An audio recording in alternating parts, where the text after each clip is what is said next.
and being part of the executive team that cares about their agents. Again, that's what we talk about. Now you're showing it as well. Not that you don't do that every day, but we do appreciate you being here. No, So I'm glad to be here, man. It's honestly, it's a privilege to be able to hang out with the group and be able to talk to you guys. So I'm excited for the conversation, and I ask away any questions. You've sent me some of the stuff, but honestly, it's good just to be able to have the honest dialogue and back and forth and have some fun with it. Good. Well, then we will go ahead and do that. Question number 1 on 20 questions with Dave Conord, president of eXp Realty. Question number 1, Dave, tell us briefly about where you grew up and how those formative years in the Conord house sort of set you up to be who you are today. Oh man. Okay. So I grew up in, actually I was born in Boston, Massachusetts, little known fact, a little town called Haverhill, Massachusetts, north of Boston. And I didn't live there very long. My dad was actually in seminary. It's kind of a fun story, but my dad was a lacrosse player, football player, went to Cornell, finance degree and everything else. And then he became a Christian in college and decided he wanted to be a pastor. So he graduated from Cornell and went on to go to seminary. And so he was up in Massachusetts, Gordon Conwell. And so that's when I was born. And then they moved back down to where they were, where their families were from, which was the Annapolis, Maryland area. So I grew up near my grandfather. We have a big Navy Marines family. So I grew up around the Naval Academy. We got to go out take the boats out and go watch the mids march around the yard, and pretty amazing place to grow up out on the water there. So grew up in Severna Park, grew up playing lacrosse. I've got 2 sisters, one older, one younger. So I grew up middle. I have middle child syndrome. Nobody cares about me, but so now great childhood. Awesome family, and we moved up to northern Jersey for about 5 years, and right outside of New York City. And I'll say that there's all these different parts of growing up that are formative.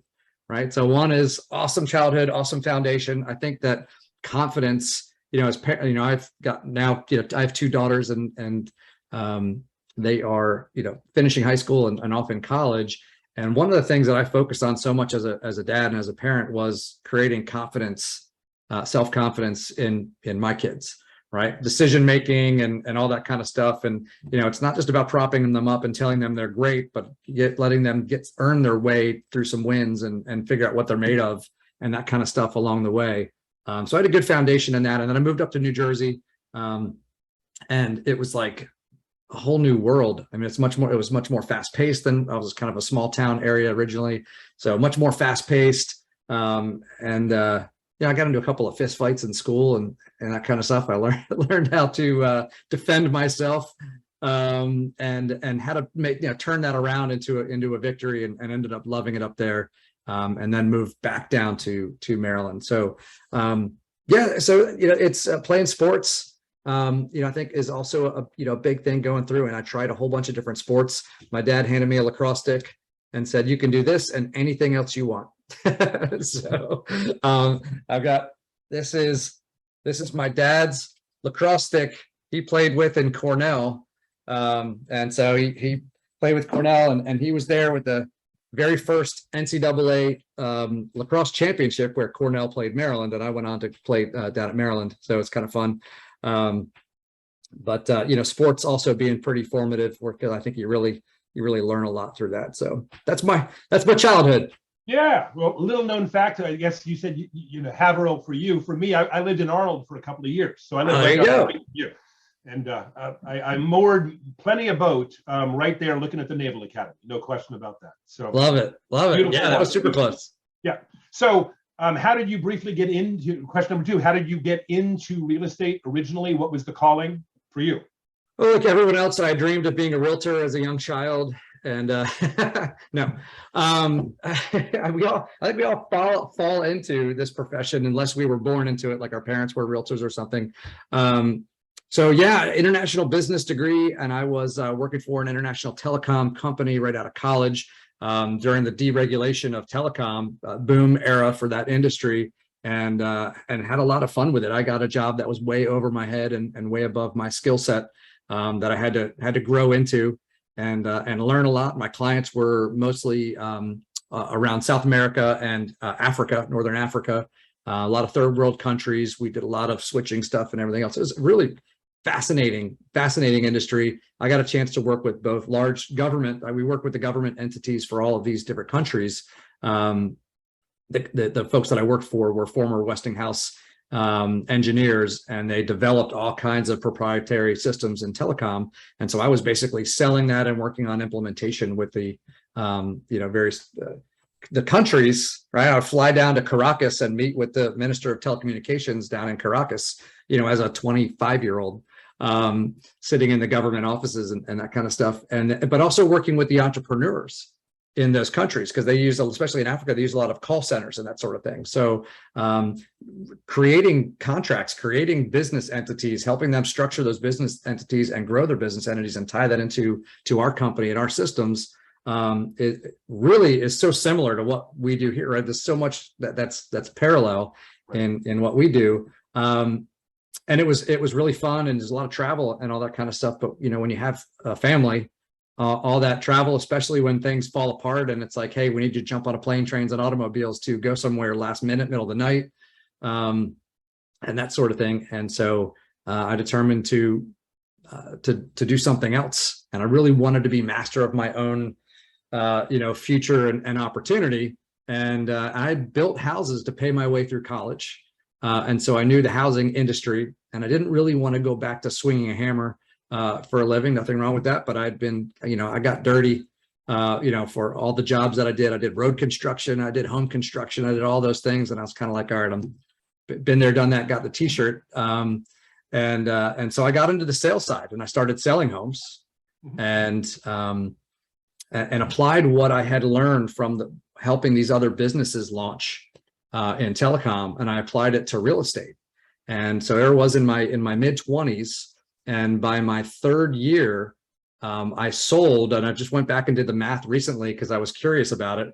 I was selling about 120 homes, and in today's dollars, it's about $115 million worth of volume that I sold my third year of real estate in my mid-20s. We got into some development work and that sort of thing, and then started looking at brokerage. And I was introduced to a gentleman who became a business partner of mine, who was launching, he was getting ready to launch a new brokerage with this startup company that was pretty small. They had about 10,000 agents across the country, and based out of Texas. They were called Keller Williams. And nobody had heard of them because they didn't have one. There was no region. I was in the Maryland, area. There weren't any Keller Williams in existence. There were no franchises sold in that area. There was no region. And so we helped launch that region, and grow that, and started opening up franchises and growing those. And, really out of necessity, we had like 14 agents, and we were writing huge checks every month to keep the lights on. And so we needed to go find agents that were selling houses and get them to come get into business with us. And so I just, I didn't want to keep writing checks. And so we just talked to as many people as we could, and talked about what we were building and the opportunity. And we ended up building a bunch, and I ended up opening a bunch and owning a bunch and being partners in across several states. And then I took on running a region for them, et cetera. So that's kind of the progression. It was just, I pulled out of sales at that point and started helping other people sell. And that was, was a lot of fun. Let me throw a curve on. First of all, incredible. Timing is everything, but you have to be the right person when the timing is right, right? Opportunity doesn't always knock loudly on your door. Sometimes it crawls down the hallway and just, a light rap. But it sounds like you were the man for the mission at the time that you were there. Curious, during that period, was there anything that happened that set you up for your move to eXp? We'll talk about eXp in a second. But did you have any life, now that you're here as the president of eXp, did you have any life experience go on, whether it be business or life, during your building of your first part of your career at KW, that translates and transmits into today's version of Dave Conord? Oh yeah. All right. So there's two things, and one was personal and one was professional. So early on, so we started launching, that was about 8 months into launching the first franchise, so we were still at that, trying to pay the bills time, and we're finally starting to get some traction and get some movement. and a little bit of respect. And I was in a boating accident. So we actually had opened up a mortgage company and title companies and all that kind of stuff. And the guy that was running our mortgage company had just moved into the area, and he had brought his boat down. And so he said, "Hey, meet us out. Let's go out on the boat." So, well, I've got meetings today, so I'll meet you guys at the end of the day. It was in August, nice hot summer day.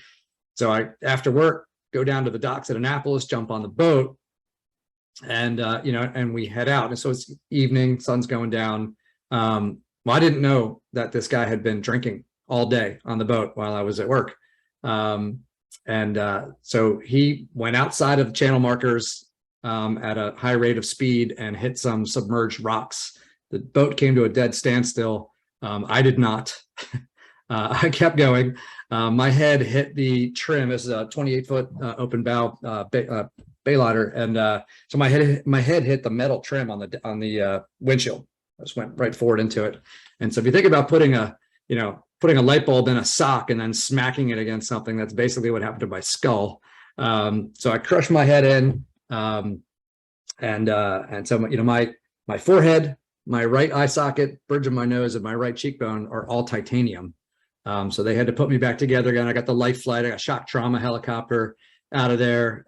So they, all kinds of little cracks and vertebrae and broken things here and there. The door of the cabin went through my chest. So it was, my poor wife got to shock trauma, middle of the night, and they told her that, there was a good chance that I was, blind in both eyes, paralyzed from the neck down, and brain damaged. And now I just jokingly tell people, it turns out I was only brain damaged. So that was a really, it was traumatic, and there was a long recovery period and all that kind of stuff. And I feel very blessed that I was able to walk out of the hospital, one day. And I actually, so we had our first daughter at that point, and I got a chance to, I had to learn how to walk again and everything else. And so I had a walker, here in my 28 years old, I had a walker going down the hallway in the hospital. First time I had seen her in a long time, because she wasn't able to come in to see me because she was a year old. And I get down to the waiting room, and she said her first word was "Dada" when she saw me. Those were her first words, which was pretty awesome. And then I was able to be home in recovery, and I saw her take her first steps. So things that I would have missed if I had been at work. But that, as you can imagine, the refocus when you almost die, and the damage was pretty severe. Just without getting graphic, to give you an idea, normally to replace the facial structure and everything else, they cut your head from ear to ear across the top and pull your face down, basically, and do all the work.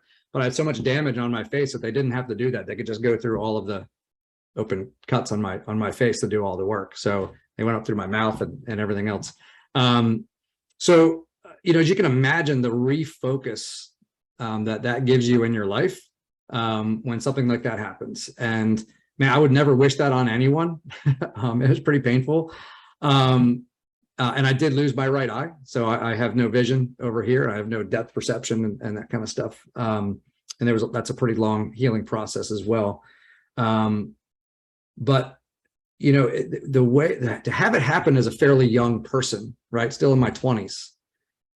Man, that has shaped the rest of my life, because the way that you think, the way that you approach things, how you prioritize things, what's important to you, it changes. And, it's funny, it has, in a lot of ways, I've always been a DI, 99D, 99I behavioral profile. Like they're still looking for my S&C. I'm sure there's some there somewhere, but, I'm all D and I. So I've always been, get things done and get things done with people, right?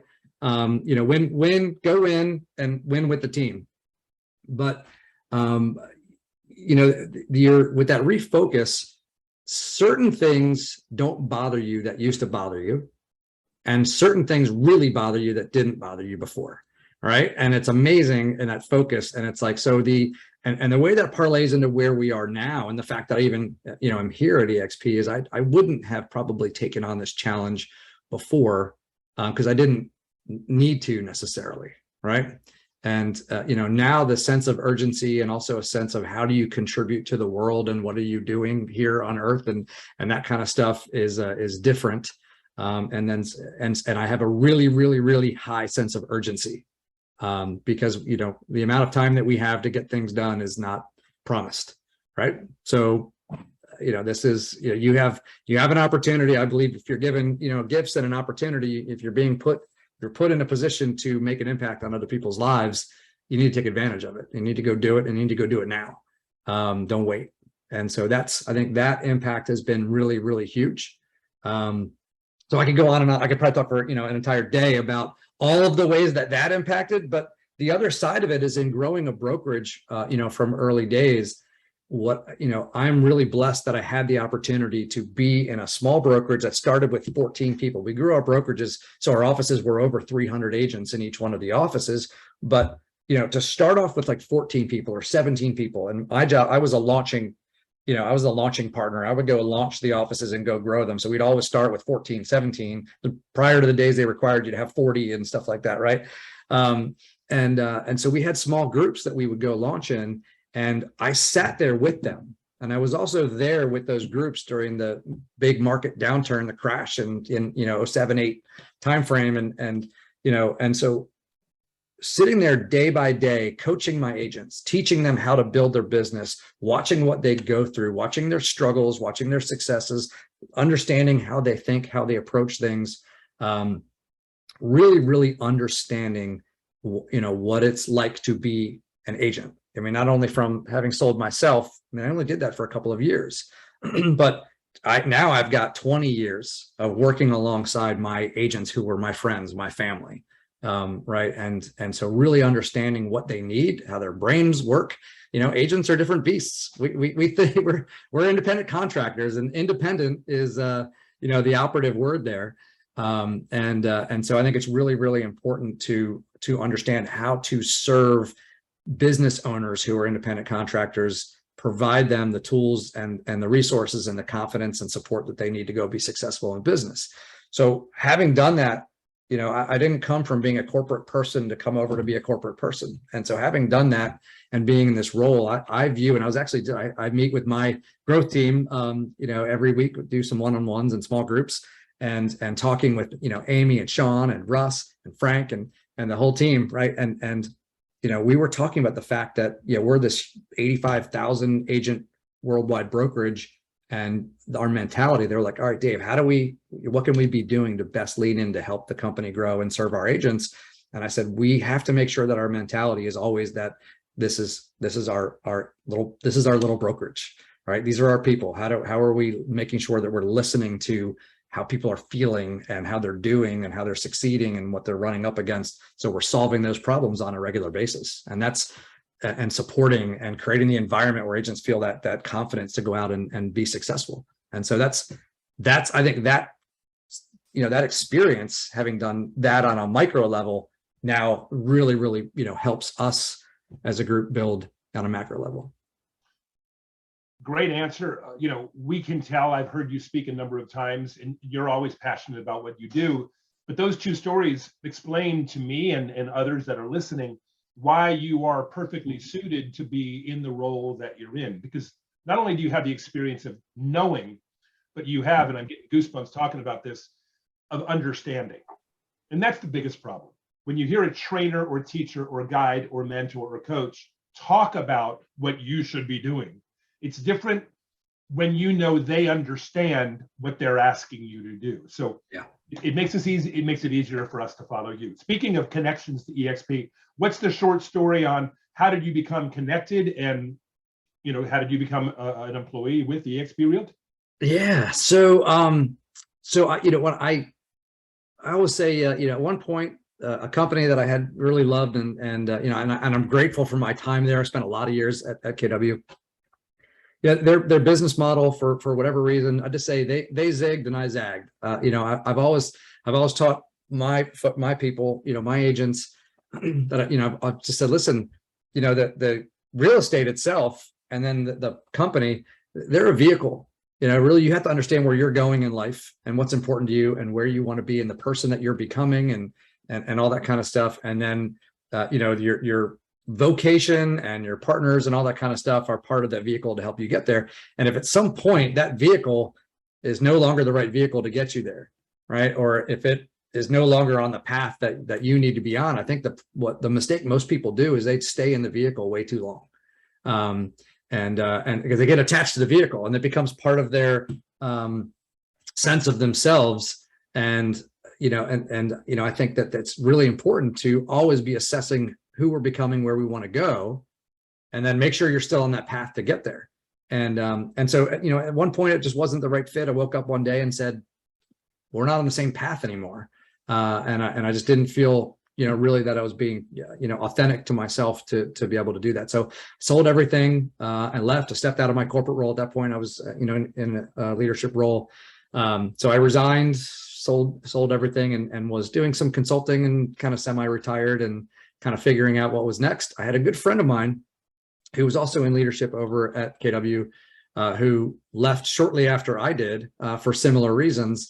And so we chatted on and off and kind of just said, hey, if you find something really cool, let me know. We were both kind of looking for something fun to go pour into. We've been very blessed by being part of the launch of that company and build success, along the way with that. And so his name was Gene Frederick. You may have heard of him.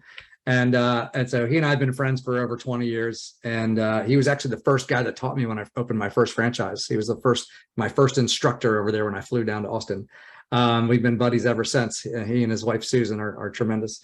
So anyway, so he one day called me and said, I found it. I found the next company that's changing the industry. It's going to revolutionize real estate the way that KW did and that Remax did prior, and so many companies that have come along the years have poured into the industry. And he said, you got to check this out. It's a company called eXp.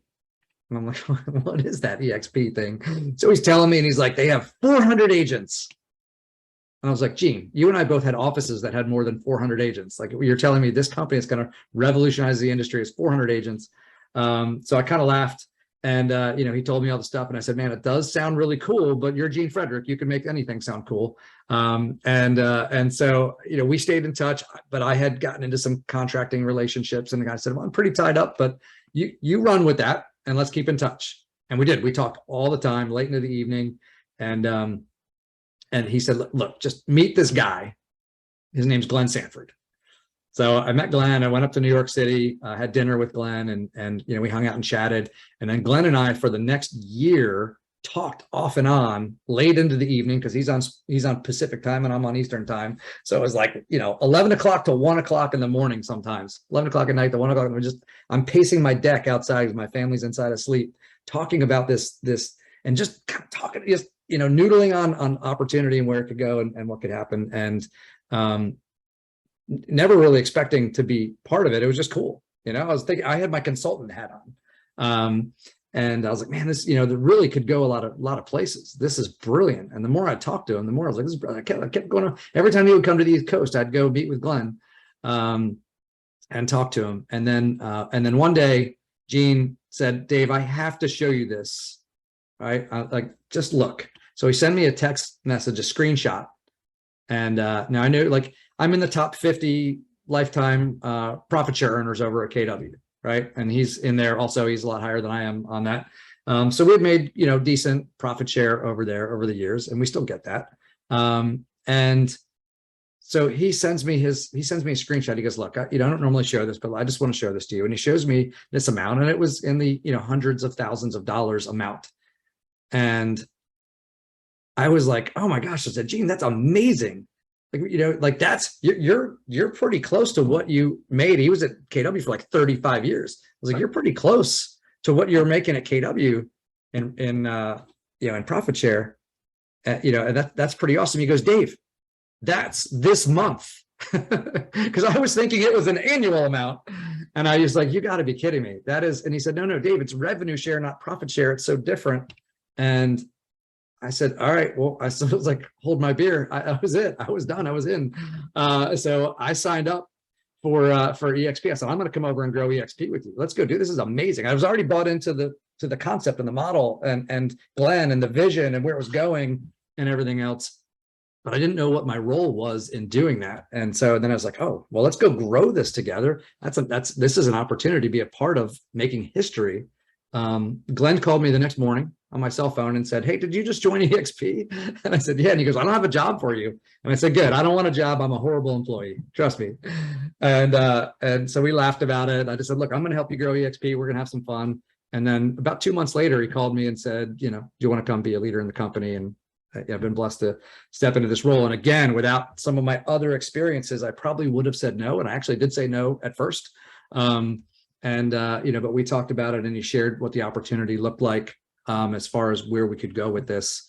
And, again, I think when you're placed in a position where you can impact lives, that's a blessing. It's a huge thing to be able to impact other people's lives and to be put in a spot where I get to impact a lot of people's lives on a regular basis. And we hear the stories. It's pretty cool. So I just kind of realized that this was the spot I was supposed to be.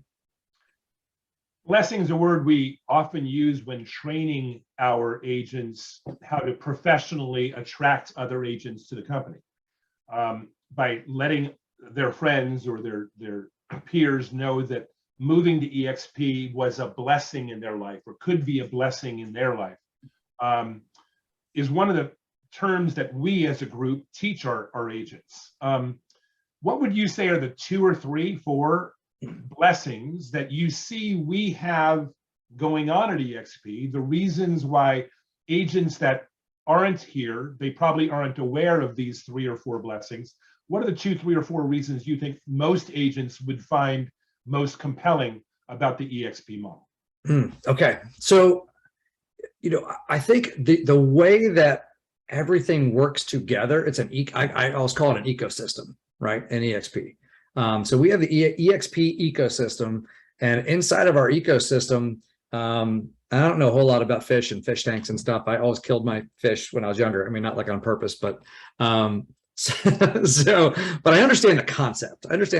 If you have an aquarium or something else like that, or you have like a big pond, and the concept of like all of the different components help the other survive and thrive, right? And you have to have them in the right measure, and you have to have the right kind of plants and fish and oxygen and all that other kind of stuff, right? It all has to be in there to make it healthy and to make everyone thrive, so you don't kill your fish, and and they get to grow and succeed. And so, like in our ecosystem in here, everything is designed to help agents thrive and be healthy, right? And so that's how it ties in. And so what I love about Glenn's mentality from the beginning, when he was building this, he was building the real estate company. He said, "Look, I'm passionate about realtors and I'm passionate about real estate, right? So I'm going to build a company that serves realtors and helps them serve consumers, because he's passionate about the industry and he's passionate about realtors." But taking a very non-traditional approach is saying, like, if we're passionate about the realtors, it means we're passionate about the humans, the people, right? How do we help them build great lives through real estate? And so, yes, you have to help realtors, build a good business and to serve their clients at a high level and be successful in sales, and to do it without giving up quality of life, to be able to still be there for, friends, family, whatever's important to them, right? To have a life. With the launch of Success Health, right? The focus on, the entire person. You need to be healthy. Let's show you how to build health, so that you can continue to have a great life. And, it's trust me, when, if you're in a hospital a lot, it's hard to go enjoy all the other stuff. So, keeping your health intact and understanding and learning how to do that is so important.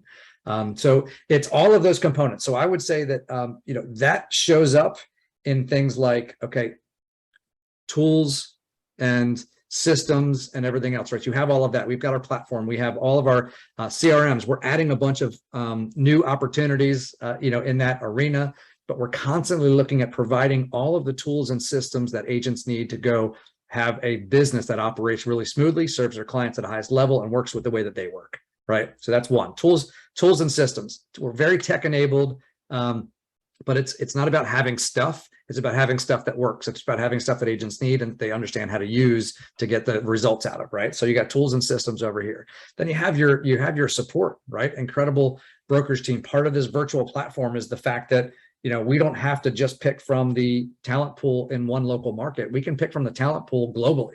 We can hire the best of the best, and we can right size them, up and down as much as we need to serve our agents at the highest level, and to shift the support in the areas where agents need support as the market changes, right? So we can constantly move that around and have that work for our agents.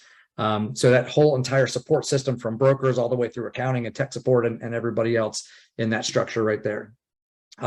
We're building out an entire platform of services. I was just looking at this morning. I'm gonna see if I can give the, hopefully I can find the thing. We have solutions, eXp Solutions. It's solutions.exprealty.com, and it goes through all of our partner companies that we are in business with that serve agents in all different ways. And at any of these partners that we have that provide a revenue sharing system to them, like a lot of companies will do those, and those companies give money back to the company. And Glenn has said, hey, I want to share that. We're partners in this. I want to share all of that revenue back with our agents and create an opportunity. So for any one of those where there's an opportunity where the company will say, hey, based on economies of scale, we're gonna make some reductions and do some other stuff. And Glenn's made sure that so Leo Pareja, who's come over recently as our president of affiliated services, has been really strengthening and building that out and doing a tremendous job at that. And now the list of companies is incredible. So all of these partner companies where agents can now partner with them to continue to serve their clients and grow their business. Really amazing. Training.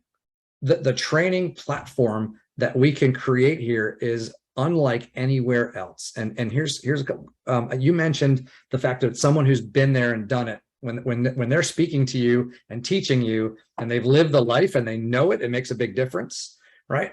If you have one person who hasn't sold recently, creating material based on what they knew from 10 years ago, and then they're giving that material to other people who may not be actively selling right now, and may not, and if they are, may not have used the material, the practices that you used, right? But now I'm going to give you this material. You teach my stuff from 10 years ago to people now. And that's the training that you get in a lot of real estate companies, right? And if someone's teaching, they may not have ever lived that life. They may not have been where you're trying to go. And no, I don't want to make any inappropriate comments, but like, if I'm going to pick a personal trainer, I want someone who looks like I want to look, if that makes sense, right? I'm not going to go hire someone that looks worse than I think I look to train me, because I want someone who's been there, right? So same, if you want someone to teach you, I want someone who's where I want to go in my sales business and everything else. So our training program, we have our icons. Our icons are our top producing agents from all across the country, and they're the ones teaching our class. They're out there selling right now, killing it, top producing agents in their local market, and they're bringing the stuff that they're best at, and they're teaching it. We have 50 to 80 hours a week of live training taught by people that are currently in it, doing it and succeeding, talking about what's happening in today's market. And they're in there teaching, and they're going, hey, the market has shifted. Here's how we've adjusted. Here's what we're doing. Here's what you need to be doing. And the people that are closing a ton of deals and working with a ton of clients are needing to move faster, pivot faster, and adjust more quickly, and then bring back to you and say, here's what I found out. I tried this, don't do that. I tried this, don't do that. This worked, that worked, and I'm working on this right now. And so people could go, wow, now I know what to go do right now in my business. And what's awesome about having instructors from all over different markets is that, when someone does something really cool in your local market, how long does it take for everyone else to be doing that? It's only new and unique for a couple of months, maybe, right? And then everyone starts copying them because it works. The consumers like it. So what's in your market is kind of old hat. Guess what? In another market, they may not have seen that yet. And so when you have top producing agents from various markets from all over the country and all over the world teaching classes, you're hearing things that may not be done in your market yet. You can be first to market to bring that practice to your market and take advantage of a great idea that no one in your market knows about yet. So incredible training in there. And then to tie it all together with our stock and our revenue share programs, we're a big interconnected family web. Right? A rising tide lifts all boats. And when other people are successful, when other successful people come to the company, when people here succeed, everyone succeeds through that. It creates an opportunity for everyone. And also, as they succeed, they're going to bring their ideas in and they're going to teach on it and show you how to go do it. And so that platform getting over here and everyone's leaning in. I've never been in a company, even if I've been in companies with great culture, I've never been in a company that has this sense of how do I give back and lean into other people, because it's going to make us all more successful the way that we do at eXp. And so I think that component of all of those things tied together is our ecosystem. You know, I've been around the company for 4 years and I've never heard it said that way or as clearly. I think there's a graphic running around in my mind right now of exactly what that would look like. And I think you did a great job with it. Our ecosystem is the support. Our ecosystem is the training. Our ecosystem is income opportunities for agents that they're already doing that they just aren't getting profit from. Yeah. With the idea that they can tie into the company's ownership through stock and set themselves up for their future, because not all of us are going to sell forever. Some of us may want to stop before we break a hip or have to climb stairs. It's just the way it works. Now, we just recently launched a referral program, the referral network of agents. Don't want to spend a lot of time on it, but briefly, real quickly, why don't you debut it for us? Yeah, so we've launched so many things in the last 90 days. My head is spinning. I'm so excited about it. The referral program is, I mean, it's, you know, a lot of brokerages have a you know, have the referral or the limited function real estate offices, right? LFROs. Is that right? Yeah. So you know, but the concept is simple in that agents right now, we know that when the market slows, there are a lot of agents that may be newer or you know, at a time in their business where they're not closing as many transactions, and the cost of staying in business right now is prohibitive, right? And so a lot of people give up their license. We see it in NAR. We saw a couple months ago, we saw the first reduction net loss in total agent count in NAR in almost a decade. Right, so we lost about 6,000 agents. NAR shrunk by 6,000 agents in a month, and the growth has slowed. The total year growth is about 2.7% in agent count, but it's been actually negative a number of months recently, right? So we had still had some strong growth at the onset of the year, and it has slowed and even gone backwards. So people are getting out of the business, and it's a shame to have put so much time and effort to get your license and invest in starting your real estate business, and then to give it up because there's a downturn. Maybe maybe you were trying it for a while and maybe now it wasn't the right time for you. Maybe it was it's a secondary income earner that you're hoping to be a primary at some point. You have the opportunity to put your license in referral, which means that you don't have to have the board memberships and the MLS memberships and the NAR memberships, all of those other expenses. It cuts the cost down to $50 a month. So you're just paying $50 a month, and you can keep that going, and you can come back out of that status, that referral status, at any time that you want to. So whenever you're ready, you can come back. And during that time, right, you can still have your clients refer business in. Pick a referral partner inside of the, you know, someone in your group here. Pick a referral partner in here to refer the business to. And obviously, you have agents all over the entire country and globe to refer business to, and you can still earn commissions while you're in referral status. You just can't actively sell. You can't represent clients as an active agent, but you can keep your license in that referral status as long as you want to. And collect from eXp stock for the things you would collect stock in, and potentially revenue share, assuming you've built a small group or a large group where you want to do that. You want to focus a little more attention.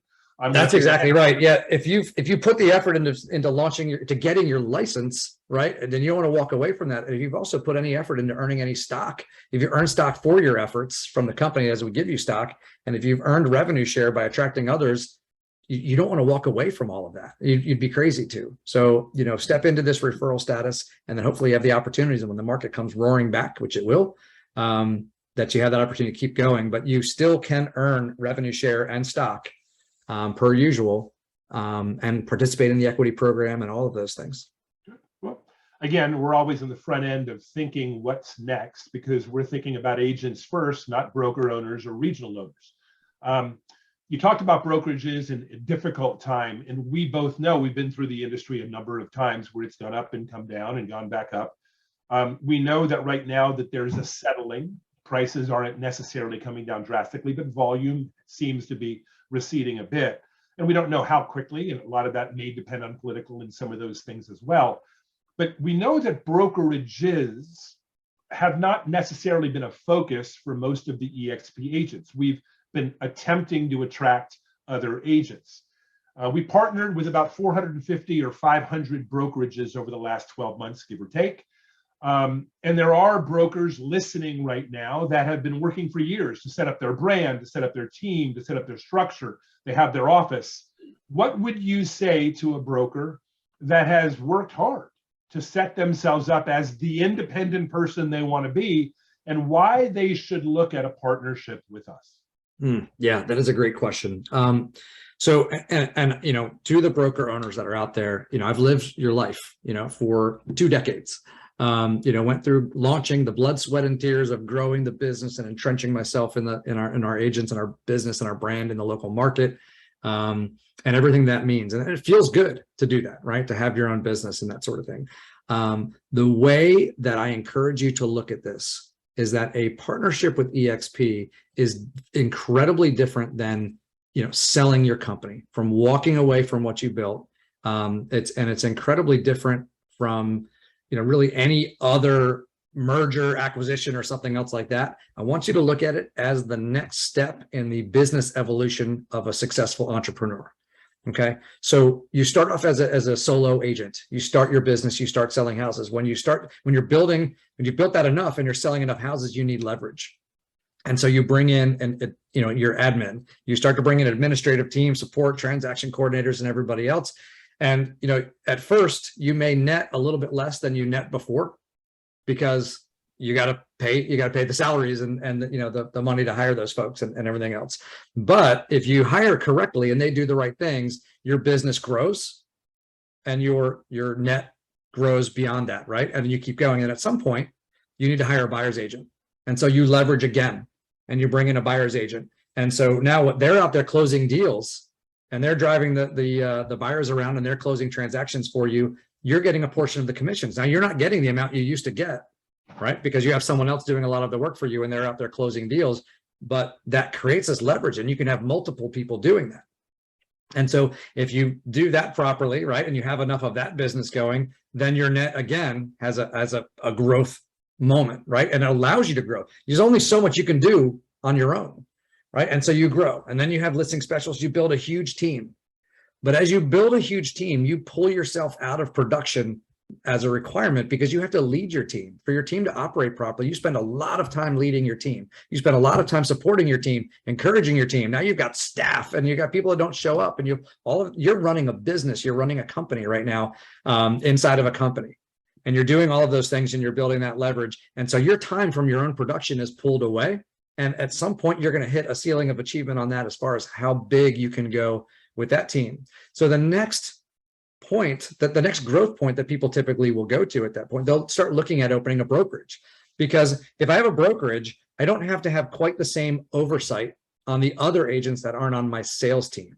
They're out there selling and I don't have to manage them every day, right? And I could hire an office manager and, you know, or someone like that, right, who then manages that business manages those agents for me. So now I've got my team and I've got that. But as you grow that, it becomes the same thing. At some point, you hit a ceiling of achievement where there's only so many agents in your market that you're going to get in your local office, right? You know, I know that we had agents where they have these like psychographic boundaries where they go, well, there's the, you know, this spot is 15 minutes away, but they had to cross this bridge, and no agents would cross that bridge to put their license in this office. They had to have an office on this side of the bridge. You know, it's 15 minutes away, you know, but, you know, we know that there's a growth point. There's going to be a boundary. And even if we had a brokerage that had 900 agents, the largest, most successful independent brokerage out there, single office brokerage out there, and they had built something. They were highly profitable and highly successful, but they had expanded as big as they could possibly expand in their local market. And they knew the next step was to go open another one. Well, to go open another one, you have to duplicate the magic that you build in this one. Right. And so their magic was the people they had. It was the talent that was there that poured in and cared. It was them showing up every day to do that. So they were like, well, to go do this, we have to go get more space. We have to go find another space that's in the perfect location. We have to go start from scratch and start attracting people. We have to hope that we have the same people leaning in. And if I go there to help this, I know this one's going to start falling apart. And so that's that spot where people hit that ceiling of achievement. Again, they've hit up against that level to grow. And so what they realized in making the move to eXp was the fact that what they loved was growing the business. They loved working with the agents and helping the agents be successful. And the leverage point on it was that the more people that they helped, it's a Zig Ziglar mentality, the more people they helped be successful, the more successful they were, right? The bigger they could grow that, the more leverage it was for them. But in this model, okay, what I want broker owners to think of is think of partnering with eXp as hiring eXp to be your brokerage management company. We manage your brokerage for you from soup to nuts, right? We handle the training, we handle the tech, we handle all the stuff, we handle the broker questions, we handle the liability, the legal questions, we put on events, we do all this stuff, right? So we manage the brokerage for you. You hand over the management of that business to eXp, but you don't hand over the leadership. You don't hand over the relationships. You don't hand over the opportunity, right? And so you can still be involved at the level that you want to be involved. So people say, I love my agents. I want to keep working with them. Wonderful. That's a great thing. Continue working with them and continue adding more people to that group.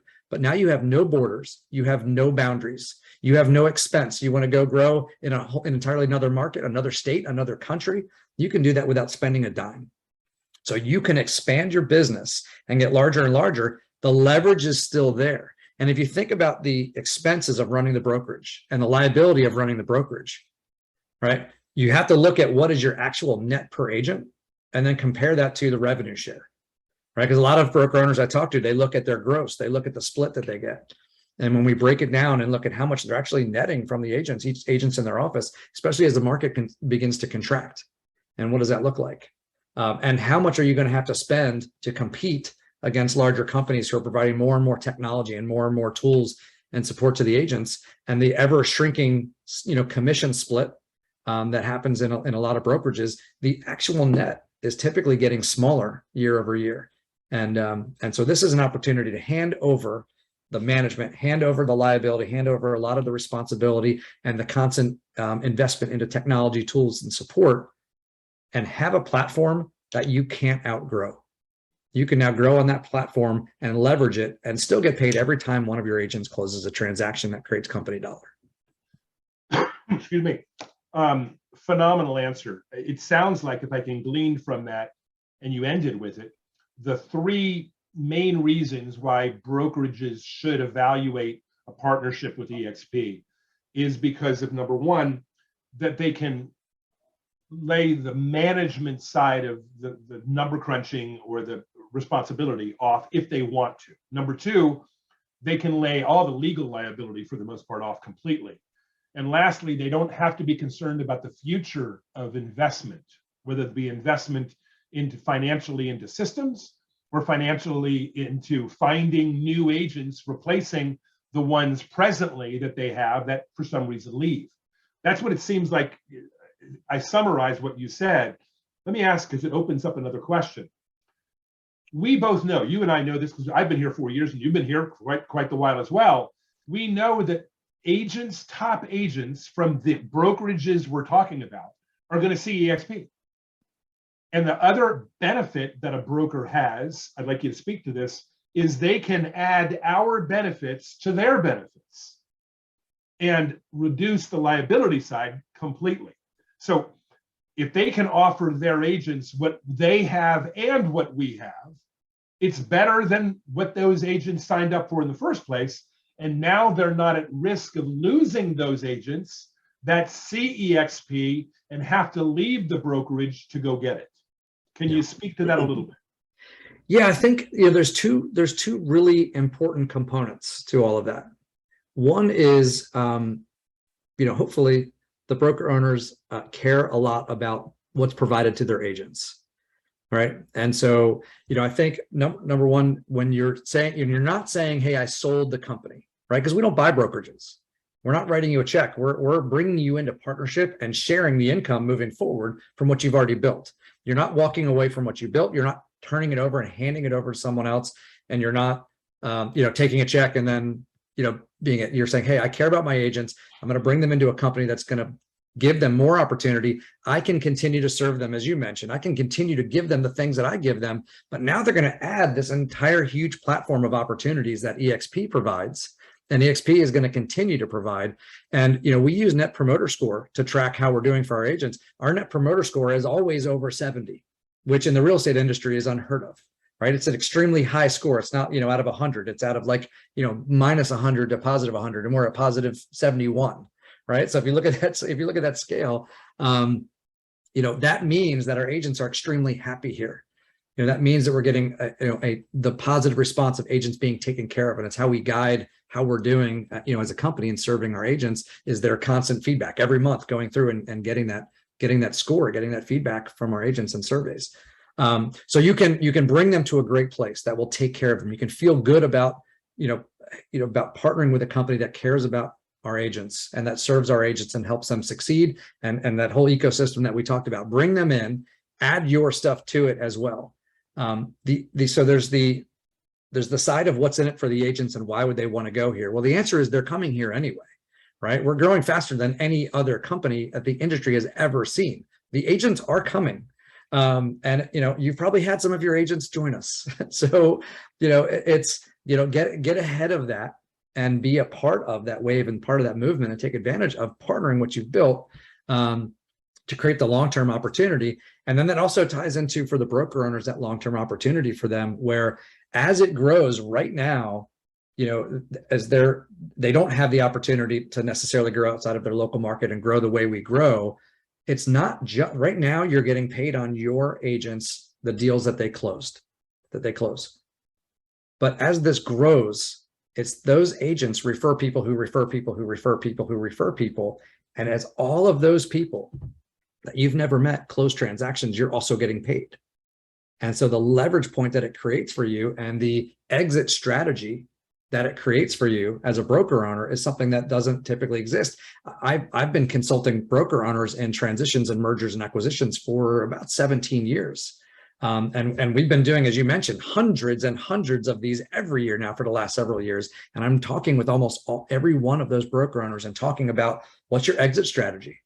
Where do you go with this? Even these family companies, right? So much respect for the family companies who have built up those broker owners, who have created something and they've got that name in the local market, and maybe a parent or a grandparent built it and it's been passed down and everything else. Well, where do you go? Well, with the industry changing, what's the best way to secure, that future and that legacy that was built by yourself, by your parents, by your grandparents, right? What's the best way to secure that legacy? Well, the best way to secure that legacy is put on a platform that can continue to grow and that far outlives you, to put it in a place where the agents don't need to leave, and that where it continues to build. And then as it builds on to the future, right? Because revenue share is willable. You will it to a trust and it goes on forever. Your kids, your grandkids, your great grandkids continue to earn income from this revenue share, from this business model. So what you're doing is locking in the income from the business that's been built for your family forever. And that's a big deal. That's a big deal. But it's the freedom on the other side for the broker owner, because been there, right? I've had offices broken into in the middle of the night, and guess whose number the police called, right?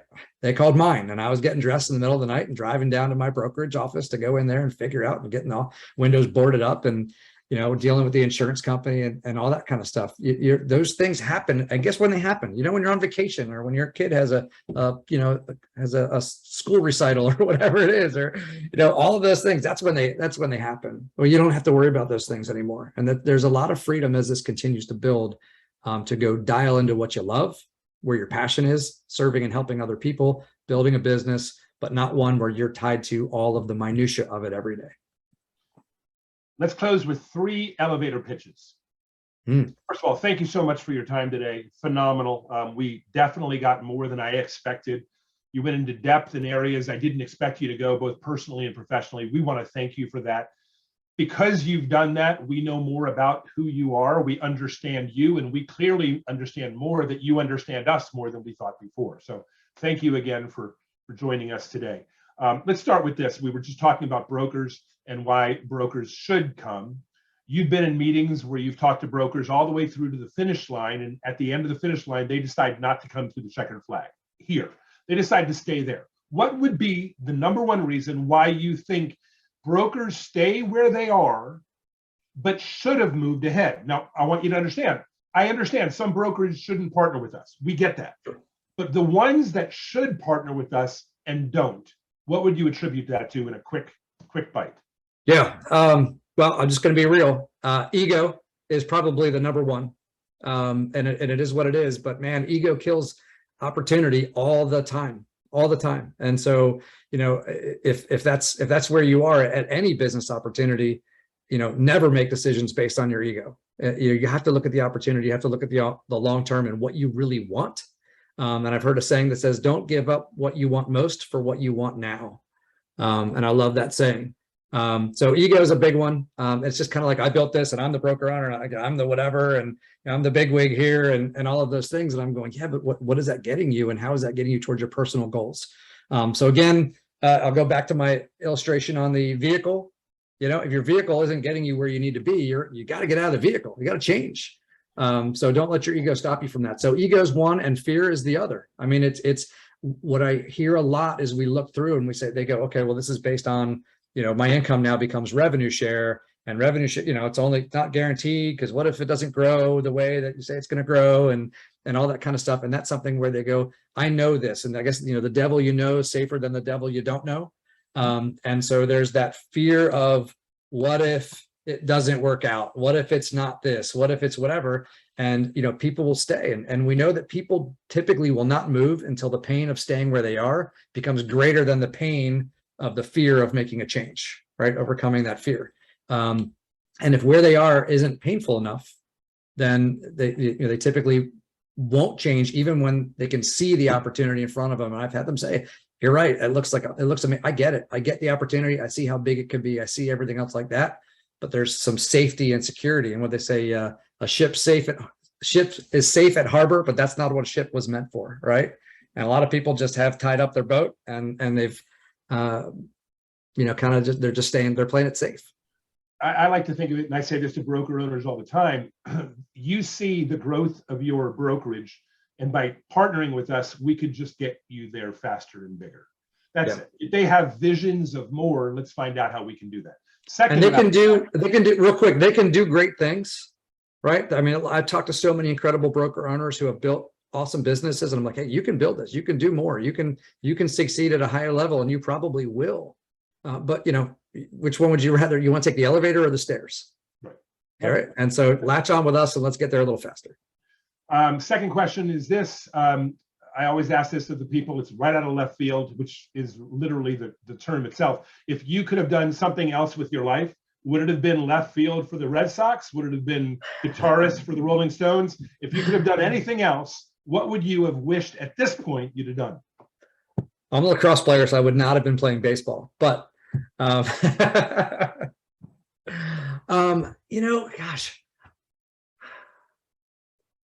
it is something that I got into the Naval Academy and decided not to go, and and so I do sometimes look back and go, the opportunity to serve our country and to be part of the military and to be part of the Navy, and got a lot of folks in the family.